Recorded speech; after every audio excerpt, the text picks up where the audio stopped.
চুলকাতে লাগলো, আর চুলকাতে চুলকাতে আমার হাত মুখ পুরো লাল হয়ে গেল।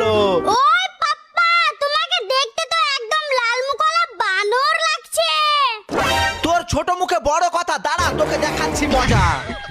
100% এই সাবানের মধ্যে কেমিক্যাল মিশানো আছে। ওই পাপ্পা, এত কেমিক্যাল কেমিক্যাল কেন করছো? পারলে নিজেই সাবান বানিয়ে দেখাও। হ্যাঁ, এটা তো দারুণ আইডিয়া। চলো আজকে নিজে সাবান বানাবো।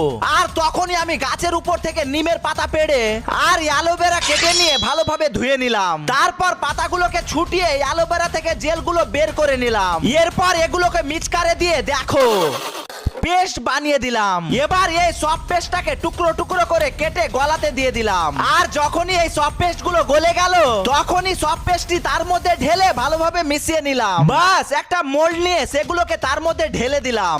আর 2 ঘন্টা পর দেখলাম তো ফাইনালি আমাদের বাড়ির বানানো সাবান তৈরি হয়ে গেছে। গাইস, আর কি